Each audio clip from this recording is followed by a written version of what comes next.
Oral answer. Question number 1, in the name of the Honourable David Cunliffe. Thank you, Mr Speaker. To the Prime Minister, does he agree with the Minister of Finance that workers have an expectation that they will be doing better than zero pay increases? Right, Honourable Prime Minister. Mr Speaker, yes, I imagine all workers would like a pay rise, and on average, wages have been rising faster than inflation. For example, average weekly hour wages went up 2.5% over the last year, and average weekly wages went up 3.2%. At the same time, the CPI went up only 1.5%. Mr Supplementary Speaker, question, Honourable David Cunliffe. complimenting the government on its sartorial elegance for once, does he instead support the widening gap between CEO pay and that of the average workers, which rose from 21.9% in 2010 to 26 times just 2 years later?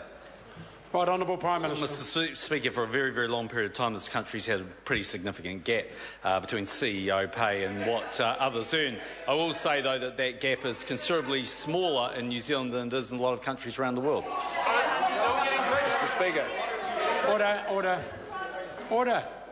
Supplementary question, the Honourable David Cunliffe. Mr Speaker, will the Prime Minister support the pay increase for the 250,000 workers who will directly benefit from Labour's minimum wage changes, which will provide a significant boost to the economy through boosting workers' spending power? Right, Honourable Prime Minister. Mr Speaker, in a word, no.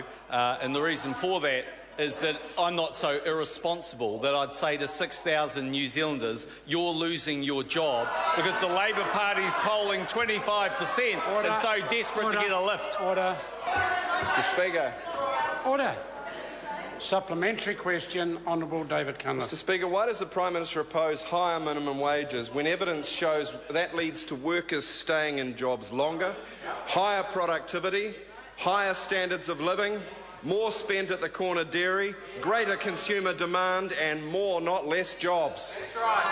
Right, Honourable Prime Minister. Mr Speaker, a few things. Firstly, the government has supported higher minimum wages each and every year we've been the government, but we've done so responsibly, Mr Speaker, and all I can say to the member is that when he sends those 6,000 people to the dole queue, he should be ashamed he's doing that because his own leadership's leading the Labour Party down the toilet.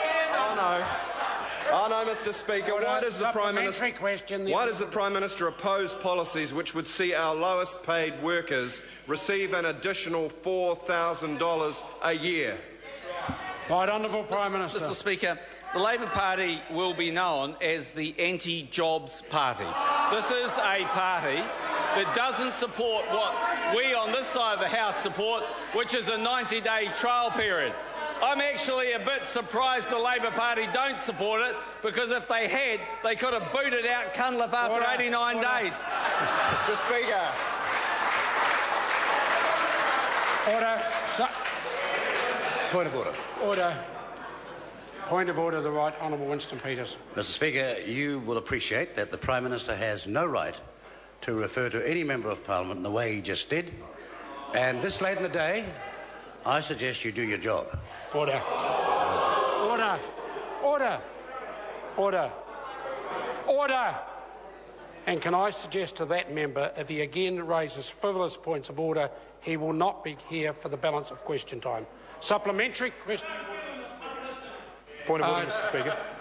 Point of order, Grant Robertson. Mr Speaker, with respect, it isn't a frivolous point of order about what people are called. No, Mr Speaker, I'll finish my point of order, please. The member will resume his seat. I have just ruled that I said it was a frivolous point of order. Order! Now, order! The member can freely disagree with me, but he has to accept my decision. Point of order, Mr Speaker. Is it a fresh yes, point it is, of order? Mr Speaker. If it's a fresh point of order, I'd be delighted to hear Mr Speaker, can I clarify that you are now changing a very long-standing ruling of this House that members have to be called either by their full name or by their title as a representative of the electorate, because that is what you have just done, because the Prime Minister used only the Leader of the Opposition's surname and nothing else. This is a substantially changed ruling you have just made. Order. Speaking to the point of order, the right honourable. Mr. Speaker, if I could intervene, say the member's actually right. I was remiss in doing that. I should have called him Mr. Cunliffe, and in the heat of the exchange, I didn't do that. I apologise and correct my answer. Order. I thank the Prime Minister for that. Order. Order. The difficulty I have is I actually didn't hear that he was not referred to as Mr. Cunliffe, and that is because of the level of noise and barrage that's coming across the House. Now, I appreciate we're very close to a general election, but that's no excuse for members not showing some courtesy to the House so that I can hear the questions and the answers. Supplementary question? Supplementary question, Mr. Speaker. Supplementary question. Given the Prime Minister's comments and his opposition to raising the minimum wage, it won't be long before he is out of a job. Mr. Speaker, why is it acceptable that there are 100,000 children living in poverty in this country whose parents are in work? And if not, why does he oppose policies that will end poverty wages? Right Honourable Prime Minister. Mr. Speaker, the member seems to be of the opinion that he can simply, through the stroke of a pen, make a difference to labour rates in New Zealand with no repercussions for those workers. And if that's what the member really believes, then he shouldn't have stopped at $16.25 an hour. Mr. Cunliffe should have stopped at $50 an hour. Mr. Speaker. Order. Supplementary question, Honourable David Cunliffe. Mr. Speaker, given that answer, does the Prime Minister accept that a minimum wage rise has a perfectly proper place alongside a package of measures like Labour's economic upgrade that will lead to increased levels of productivity, exports and employment? Right Honourable Prime Minister. Mr. Speaker, this government, every single year, including through the global financial crisis, has carefully increased the minimum wage, at the same time growing jobs in the economy. If the member seriously thinks putting a capital gains tax on every single business, on doing all the things that the unions wanted them to do, and that's why they backed him to be the leader, if that's the reason he thinks that that's going to grow the economy, he's dreaming. Oh, and by the way, I'm more than happy to call him Mr. Cunliffe. He should worry about what his caucus colleagues call him. Order.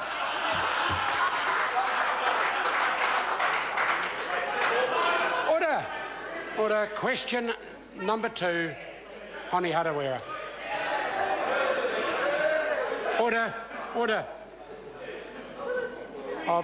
Order.